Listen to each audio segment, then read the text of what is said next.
नमस्ते। ABC corporate आइकनमा यहाँलाई हार्दिक स्वागत तथा अभिवादन।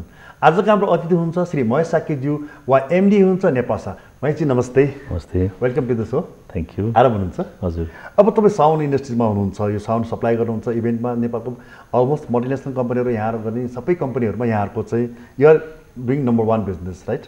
यो नेपासा यो आफैमा एउटा नेपाल भाषाको शब्द नेपालको साउन्डको रूपमा हामी लिन्छौँ होइन? तपाईँ यो बिजनेसमा कसरी लाग्नुभयो?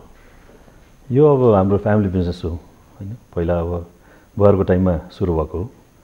त्यो टाइम अब नेपालमा सायद हाम्रो क्विन एलिजाबेथ आएको time that must have been 1960s, early 60s को बेला हो। त्यो टाइमदेखि नै हाम्रो सिस्टम चाहिँ नि युजमा आइसक्यो होइन। हाम्रो सर्भिस हामीले दिइरहेको हो। त्यो बेलामा चाहिँ भोइस अफ रेडियो भनेर थियो बुहारको टाइममा। भोइस अफ रेडियो पनि त्यति बेला फेमसै थियो।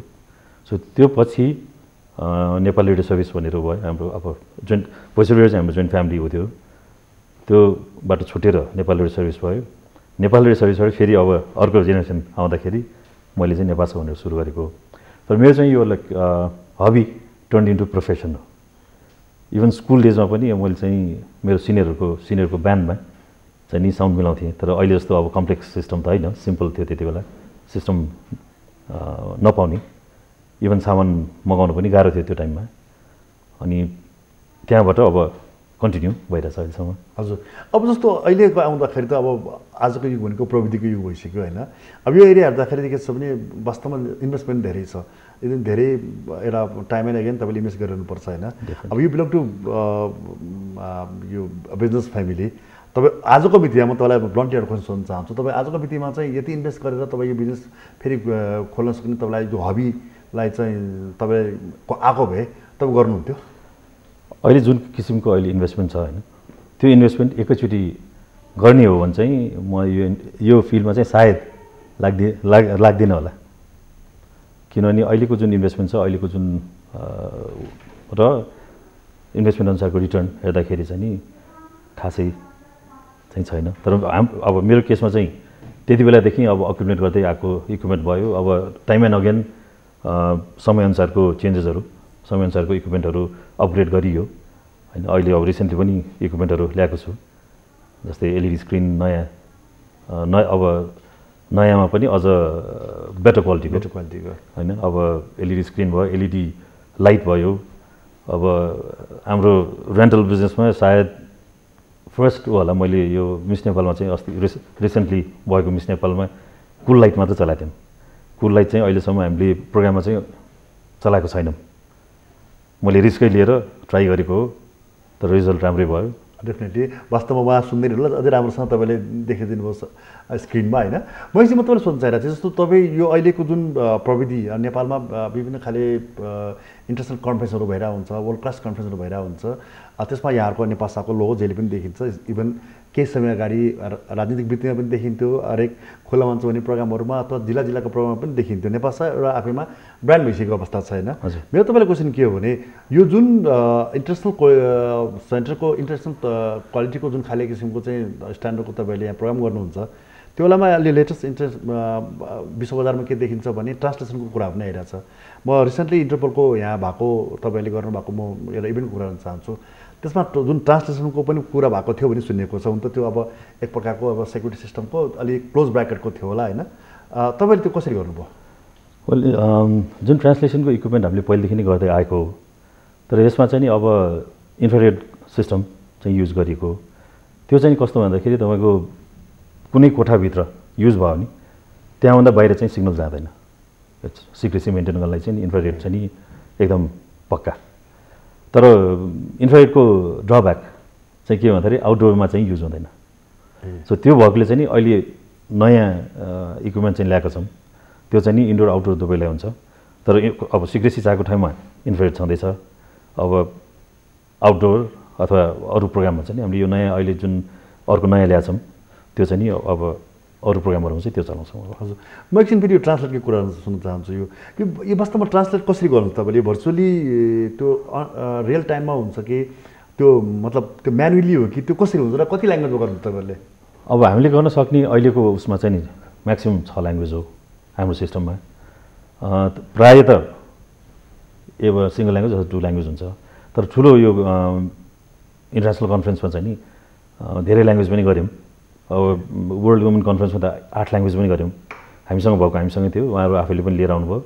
तर यसमा चाहिँ कस्तो भन्दाखेरि प्रायः मान्छेहरूले चाहिँ के भन्न ठान्छन् भने अटोमेटिक होइन, अटोमेटिक भन्न ठान्छन्। तर त्यो अटोमेटिक चाहिँ हुँदैन। त्यो किन भन्दाखेरि अटोमेटिक हुँदाखेरि चाहिँ जुन अब कसैले भन्न खोजेको त्यो मिसिनले चाहिँ नि त्यो उ गर्न सक्दैन। Like word to word translate मात्र हुन्छ। ओके, त्यसको जुन सार, त्यसको जुन हो छ नि यो भन्न खोजेको एउटा मिसिनले ट्रान्सलेट गर्दाखेरि अर्थको अनर्थ हुनसक्छ। तर त्यसको बदलीमा चाहिँ नि इभन अहिले इन्टरनेसनल उसमा पनि चाहे युएनमा होस् चाहे जहाँ पनि ट्रान्सलेटर बसेरै ट्रान्सलेट गर्छ। सो क्याबिन हुन्छ, जस्तै हामीले पनि इक्विपमेन्ट प्रोभाइड गर्दाखेरि एलुमिनियमको बुथ हुन्छ। सो बुथमा बसेर चाहिँ ट्रान्सलेटरले चाहिँ नि ट्रान्सलेट गरेको मान्छेहरूले सुन्ने हो हेडफोनमा। सुन्ने। यसमा चाहिँ कस्तो पनि जो कोही स्पिकर बोलिरहनु भएको छ उहाँलाई सुनेर उहाँले तुरुन्तै गर्नुहुन्छ। त्यो कस्तो भन्दाखेरि तपाईँको एउटा स्किल हो यो है। जुन ट्रान्सलेटरहरू उहाँहरूको चाहिँ नि स्किल चाहिन्छ। जस्तै हामीले अब तपाईँ इङ्ग्लिस बोल्नुहुन्छ, म इङ्ग्लिस बोल्छु, तर हामीले साइमल्टेनियसली ट्रान्सलेट चाहिँ गर्न सक्दैनौँ। किनभने कति कुराहरू, कति वर्डहरू, टेक्निकल वर्डहरू हामीले चाहिँ नि त्यो तुरन्तै गर्न सक्दैनौँ। तर उहाँ ट्रान्सलेटरहरूले चाहिँ पहिले अलिकति प्रिपेयर गरेको पनि हुन्छ, होमवर्क गरेको हुन्छ। प्रोग्राम अगाडि नै हामीले कति यो यो प्रोग्राम अगाडि नै हामीले कति ब्रिफ गरेको हुन्छौँ ट्रान्सलेटरलाई होइन। अनि उहाँहरूले चाहिँ नि लाइक साइमल्टेनियसली तपाईँले बोलेको right there and then translate गरेर चाहिँ नि गर्नुहुन्छ। हजुर, अब यो म यहाँलाई सोध्न चाहिरहेको छु, जस्तो यो इन्टरनेसनल कन्फरेन्सको लागि नेपाल अब बिस्तारै हब भएर गइरहेको छ। यहाँ प्रायः चाहिँ इन्टरनेसनल कन्फरेन्सहरू भइरहेको देखिन्छ होइन। सँगसँगै इन्टरनेसनल अब म्युजिकल कन्सर्टहरू पनि भएको देखिन्छ। धेरै जस्तो जहिले पनि इन्डियामा आएको कन्सर्टहरू नेपालमा आउँछ कि भन्ने आश पनि हुन्छ। हामी केही समय अगाडि ब्रान्ड एम्बनको हामीले देखाएको थियौँ। ब्रान्ड एम्बको सोमा चाहिँ उहाँले झन्डै एउटा प्लेनै चार्टर त उहाँको साउन्ड सिस्टम ल्याउनु पऱ्यो भन्दै हुनुहुन्थ्यो। हाम्रो नेपालमा अहिले इन्टरनेसनल यस्तो सोजहरू भयो भने हामीसँग क्यापेसिटी कस्तो छ? हामी प्रोभाइड गर्न सक्छौँ कि उहाँले ल्याउनु सक्नुहुन्छ कि पर्छ के छ? अब मिडियम स्केलसम्म चाहिँ हामीले प्रोभाइड गर्न सक्छौँ। तर इन्टरनेसनल स्केलको जुन जस्तै ब्रान्ड एम्बको केसमा भनौँ न, उहाँ त्यति बेलाको कन्सर्टमा दिल्लीबाट पनि दिल्लीबाट 3टा कम्पनीको सामान चाहिँ मिक्स गरेर ल्याएको। दिल्ली जस्तो अब यत्रो ठुलो अब ठाउँ हो होइन, त्यहाँ त्यत्रो कन्सर्टहरू भइरहन्छ, त्यत्रो प्रोग्राम भइरहेको छ। त्यहाँ पनि 3टा कम्पनीले जोइन्ट इक्विपमेन्ट चाहिँ नि ल्याएर यहाँ चलाएको। सो त्यो चाहिँ नि हामीले चाहिँ गर्न सक्दैनौँ, किनभने यहाँ अब मार्केट पनि छैन। वर्षको एउटा मुस्किलले हुन्छ। सो त्यत्रो इन्भेस्ट गरेर त्यो ल्याएर केही फाइदै छैन। हजुर, महेशजी अब यो जुन अघि यहाँले भन्नुभयो यहाँको हबी यो टर्न टु द बिजनेस भनेर यहाँले भन्नुभयो होइन। वास्तवमा अहिले पनि हामीले हेर्दाखेरि के छ भने साउन्डको जुन खालि यति ठुलो अर्बौँको इन्भेस्टमेन्ट छ, यति ठुलो चाहिँ मार्केट छ। अब यहाँ यतापट्टिको चाहिँ इन्स्टिट्युट अथवा के पढ्न सक्ने अथवा एउटा व्यावहारिक ज्ञान या त इन्जिनियरिङै बाहिर पढेर आउनुपर्ने साउन्डको होइन। अब होइन भने डुइङ बाई लर्निङ तपाईँहरूसँग सहकार्य गरेर सिक्ने बाहेक अरू विकल्प के छ मान्छेहरूलाई यो सिक्न जान्नको लागि? अब सिक्नलाई नेपालमै चाहिँ नि साउन्ड इन्जिनियरिङ कोर्स त खासै छैन, प्रपर ऊ त छैन। कि त इन्डियामै जानुपर्छ। स्कुल अफ अडियो इन्जिनियरिङ भनेर चाहिँ एसई त्यो चाहिँ नि सुरु भएको सिङ्गापुरमा के अरे अस्ट्रेलियामा हो। त्यहाँबाट अब अहिले चाहिँ नि सिङ्गापुरमा, इन्डियामा, युएसमा, लन्डनमा धेरै देशमा छ अहिले। सो जसलाई जहाँ नजिक पऱ्यो, सजिलो पऱ्यो त्यहाँ गएर पढ्न त सकिन्छ नै। इभन मेरो छोरा अहिले गइरहेछ अस्ट्रेलियामा पढ्नलाई साउन्ड इन्जिनियरिङको लागि। At the same time online पनि आजकल चाहिँ पढ्न सकिन्छ। आजकल अनलाइन म त गुगललाई चाहिँ गुगल बाजी भन्छु आजकल। किन भन्दाखेरि गुगलमा चाहिँ नि जे पनि वेबिनार भनेर इक्विपमेन्टको अब तपाईँले इक्विपमेन्ट किन्यो, इक्विपमेन्टको जानकारी जति पनि चाहिन्छ वेबमै मजाले लिन सकिन्छ। अनि त्यसको साथसाथै क्वेसन्सहरू त अब नबुझेको छ भने अनलाइन गएर चाहिँ नि त्यहाँको जुन कम्पनीको इन्जिनियर छ उहाँसँग मजाले भर्चुअली गर्न सकिन्छ। हजुर, अब यहाँ काठमाडौँमा जन्मिनु हुर्किनु भयो, यहीँ सेन्ट जेभियर्सबाट यहाँले पढाइसक्नुभयो होइन, रथाइनु हुनुहुन्छ काठमाडौँमा। तपाईँहरूको बेलाको काठमाडौँ र अहिलेको काठमाडौँमा पुस्तान्तरण, तपाईँको यङ्स्टर डेजको बेलामा मान्छेको म्युजिकपट्टिको प्यासनेट र अहिलेको युवाहरूमा चाहिँ तपाईँले कस्तो पाउनुभएको छ? म्युजिकको प्यासन त डेफिनेटली झन् बढिरहेछ होइन। इभन त्यति बेला पनि म्युजिकमा इन्ट्रेस्ट भएको धेरै थियो। अब कन्सर्टहरू त्यति बेला पनि हुन्थ्यो। यो अब सायद कन्सर्टको अब स्केलहरू चाहिँ चेन्ज हुँदै गयो होइन। अहिले अब इक्विपमेन्ट धेरै राम्रो भयो होइन। पहिलेको भन्दा त अब कता कता मैले सुरु गर्दा र अहिले त त्यो दाँजो गर्ने त्यो कम्पेयर गर्ने हुनै छैन होइन। इक्विपमेन्ट त कहाँबाट कहाँ पुगिसक्यो। अब कहाँ अब त्यो सानो स्पिकरहरू कहाँ अहिले लाइन एरिया स्पिकर्सहरू होइन धेरै चेन्ज भइसक्यो कन्सर्टकोमा चाहिँ। यो भोइस अफ रेडियोबाट यहाँले यो एउटा फ्यामिली बिजनेस सुरु गर्नु भन्नुभयो होइन। त्यसपछि turn to the Nepal radio service. So मलाई एउटा क्वेसन आइरहेको थियो कि तपाईँहरू चाहिँ रेडियो बिजनेसमा चाहिँ किन जानु भएन? किनभने तपाईँको त ब्रान्ड चाहिँ त्यो रेडियोमा आइरहेको छ र यो जुन साउन्डको र बिहाइन्ड जुन त्यसले जुन प्रयोग गर्छ त्यो चिज त एरियामा चाहिँ तपाईँहरू बिलङ गर्नुभयो। सो प्रपर त्यो ब्रोडकास्टिङ एरियामा चाहिँ तपाईँहरू प्लान किन गर्नु भएन? ब्रोडकास्टिङतिर चाहिँ खासै सोचिएन। तर there was a time like music Nepal भर्खर सुरु हुँदाखेरि मैले पनि अब यो स्टुडियोतिर जाने भनेर चाहिँ नि सोचेको पनि हो।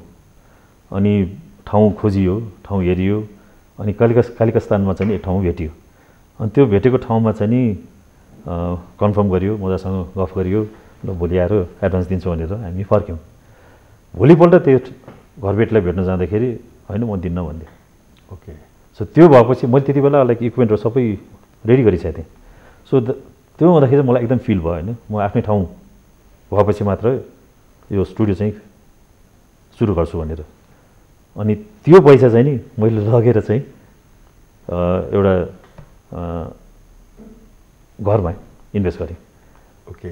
सो त्यो इन्भेस्ट गरेको पैसा चाहिँ नि अब त्यहाँ गरियो। अनि स्टुडियो त्यो जुन खोल्ने त्यो माहौलै भएन, त्यतिर गइएन। अनि जुन अहिले अब त्यो जुन मैले घर लिएँ अब बिजनेसको हिसाबले त कम्पेयर भएन। तर जुन मोनिटरी हिसाबले चाहिँ नि त्यो घर किनेको मलाई अझ फाइदै हो। डेफिनेटली। मैले जस्तो यहाँको जुन देखिन्छ यहाँ अलि एउटा एक लेभलको यहाँको लेभलको 2-4 जना बाहेक नेपालमा छैन होला जुन किसिमले यहाँले प्रोभाइड गर्नुहुन्छ सर्भिस। तर यहाँ अरू लेभलको पनि यो रेन्ट प्रोभाइडरहरू हामीले कम्पनीहरू पाउँछौँ होइन।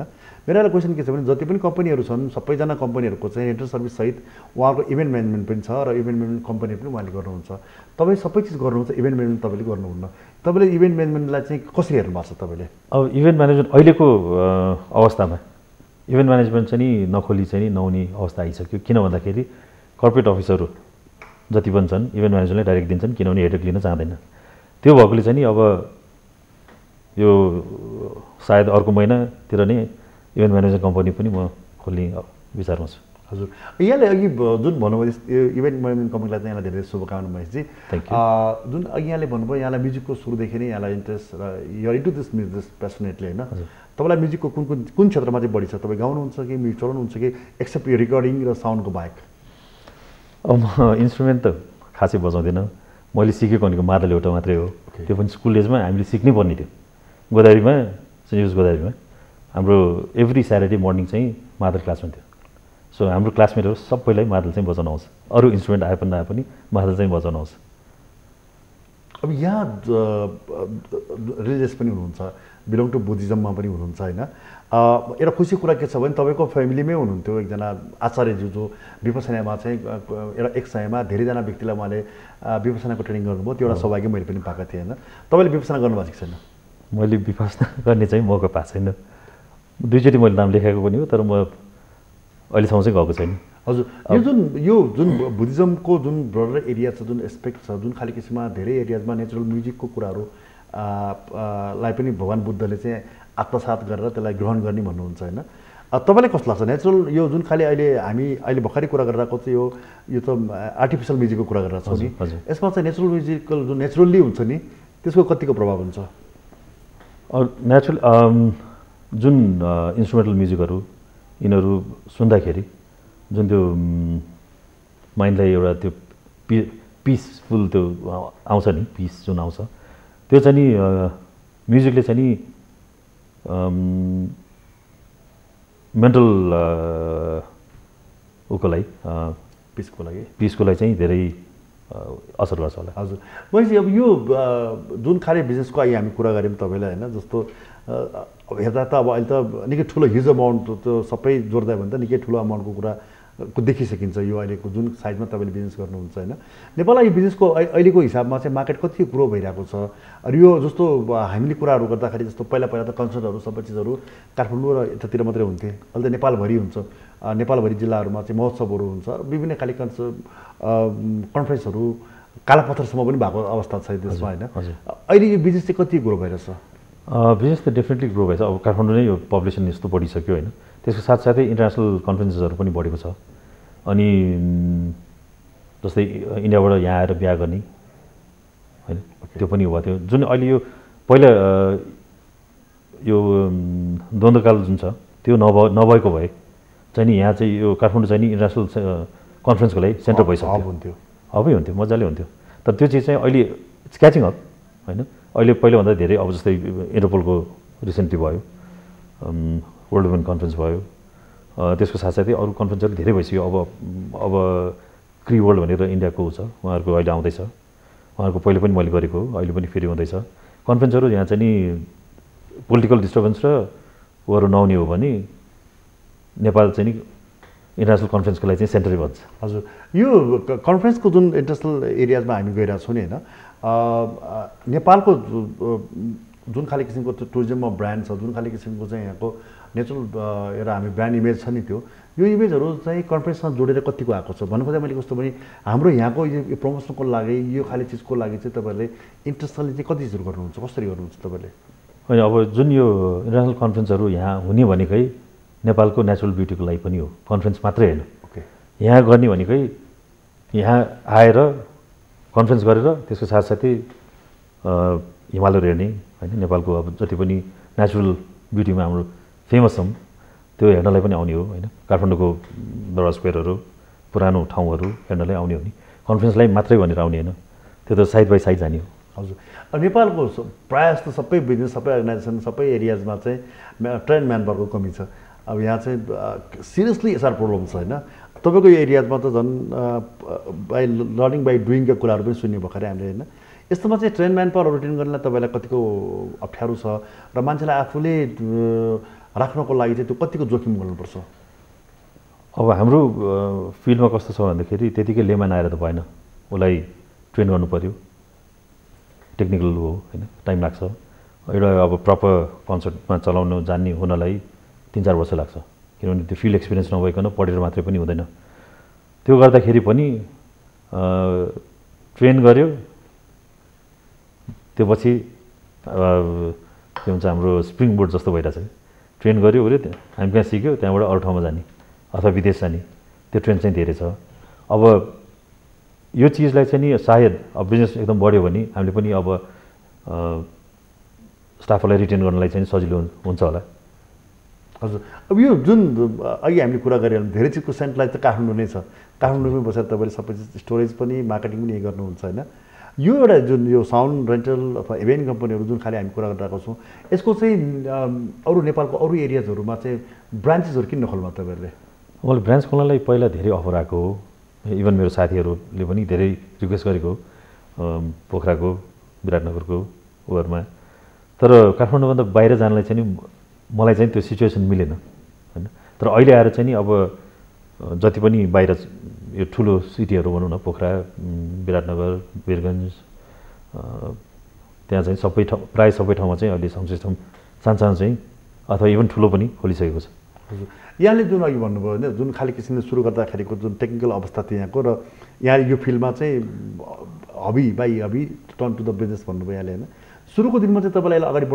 बढाउँदै लाँदाखेरिको अवस्थाको च्यालेन्जिङ कस्तो थियो अब सबभन्दा पहिला त इक्विपमेन्ट किन्नलाई नै गाह्रो थियो होइन इक्विपमेन्ट यहाँ अहिले पो नेटमा हेरेर मजाले किन्न पाउँछ अर्डर गरी आइपुग्छ त्यो टाइममा इभन सामान मगाउनलाई सुध गाह्रो थियो होइन अनि मलाई याद छ अब मेरो फर्स्ट मिक्सर एनालग मिक्सर होइन मिक्सर चाहिँ नि एउटा विदेशी जर्मन हुनुहुन्थ्यो होइन वुल्फग्याङ भन्ने उहाँले चाहिँ नि यो श्रीगह भन्ने बिहारमा हजुर भजनमा चलाइराख्नु भएको सो नेपालमा त्यति बेला कमर्सियली मिक्सर चाहिँ नि चलाउँदैन थियो हामी जस्ट एम्प मात्रै चलाउँथ्यौँ ओके होइन एम्पमा just at the most best level हुन्थ्यो त्यति हो अनि उहाँको चाहिँ प्रपर मिक्सरै थियो अनि त्यो मिक्सर चाहिँ नि मैले त्यहाँ हेर्न गएँ त्यो पछि त मिक्सरमा लग परिहाल्यो मिक्सरसँग है त्यो मिक्सर चाहिँ नि मलाई अब जसरी पनि लिनु पऱ्यो होइन ओके अनि त्यो विदेशीसँग मैले कुरा गर्न गएँ होइन उहाँले बेच्ने हो कि भनेको उहाँले नबेच्ने भन्यो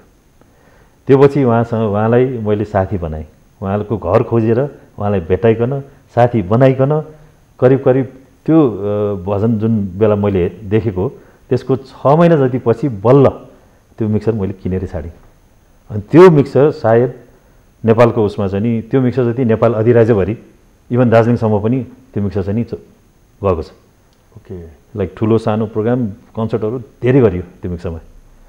8 च्यानलको मिक्सर थियो त्यो बेलामा, त्योभन्दा बढी थिएन पावर्ड मिक्सर। तर अब अहिलेको अब अवस्था हेर्ने हो भने त त्यो त अब अहिले त त्यो त केही नै होइन। अहिले अब डिजिटल मिक्सर 32 च्यानल होइन, इभन 48 च्यानल मजाले चलाउन सकिन्छ। हजुर, त्यो बेलाको यहाँको म फेरि जोड्न चाहन्छु, जति बेला तपाईँले सुरु गर्नुभएको थियो त्यो बेलामा अब अहिले जस्तो टेक्निकल्ली ब्याकअप नेट पनि थिएन, अब गुगल पनि हुँदैन सबै चिजहरू होइन। र त्यो बेलामा जुन तपाईँले गर्दाखेरि चाहिँ केही पनि टेक्निकल्ली तपाईँले सोध्नु पऱ्यो अथवा आफूलाई अपग्रेड चाहिँ तपाईँले कसरी गर्नुहुन्थ्यो? त्यो चाहिँ नि कस्तो भयो नि, मेरो दिदी युएसमा पढ्नुहुन्थ्यो। सो युएसमा पढ्दाखेरि मैले चाहिँ नि अब सायद त्यो किताब नेपालमा अहिले पनि एकै पिस मात्रै होला। जसरी चाहिँ एन्साइक्लोपिडिया हुन्छ, अडियो साइक्लोपिडिया भनेर त्यो किताब मैले यहाँबाट मगाएको। दिदीलाई त्यो किताब भेटाउन पनि गाह्रो भयो होइन। त्यो किताब दिदीले चाहिँ पठाइदिनु भयो। त्यो किताब मसँग अझै पनि छ, सायद proudly the only piece in Nepal होला। अनि त्यो साथसाथै म हरेकचोटि बाहिर जाँदाखेरि चाहिँ नि बुक स्टोरहरू जान्थेँ। बुक स्टोरमा चाहिँ नि यो audio related even sound light related किताबहरू चाहिँ मैले किनेर ल्याउँथेँ अनि पढ्थेँ, आफूलाई अपग्रेड गर्थेँ। अनि त्यो चिज चाहिँ अहिले आएर चाहिँ अब नेटमा मजाले गर्न सकिन्छ। अब डिजिटल मिक्सरको अहिले आउँदाखेरि मैले म्याक्सिमम त वेबिनारबाटै सिकेको।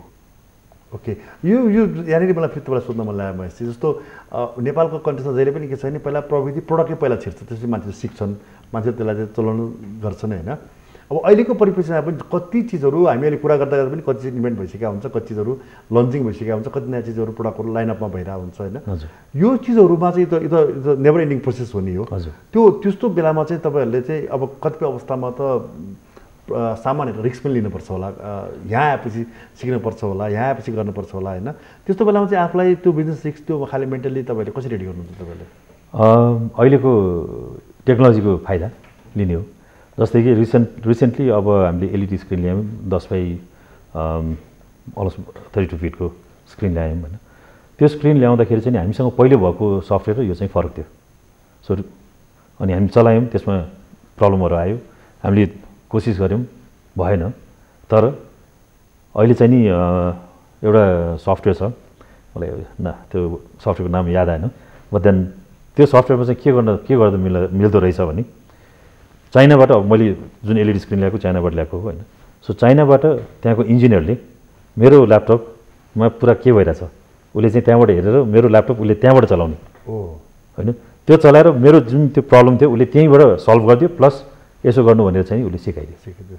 मैले चाहिँ अब हामी कार्यक्रम अन्तिममा आइपुग्यौँ होइन, जहाँ चाहिँ त छोटोमा भन्नुहोस् हाम्रो आदरणीय दर्शकवृन्दहरूलाई जुन अपकमिङ उहाँहरू पनि इन्डिपेन्डेन्ट बन्नु खोज्छ, यहाँ जस्तै साउन्डमा इभेन्टमा आउनु खोज्नुहुन्छ, उहाँले चाहिँ गर्नुपर्ने र उहाँले कन्टिन्युटीको लागि चाहिँ बुदागत रूपमा भन्दाखेरि 1 2 3मा के गर्नुपर्ने होला? नम्बर 1 आफूले अपग्रेड त गर्नैपर्छ। इक्विपमेन्ट मसँग यो छ भनेर चाहिँ बसेर त अहिले त कामै छैन होइन। अब मेहनत त गर्नै पऱ्यो, डिसिप्लिन हुनु पऱ्यो होइन। अब इन्भेस्टमेन्ट छँदैछ। हाम्रो कार्यक्रममा आउनुभयो, यहाँलाई धेरै धेरै धन्यवाद। हस्, थ्याङ्क यू महेश। आज कार्यक्रमबाट म महेश राणालाई पनि बिदा दिनुहोस्। नमस्ते।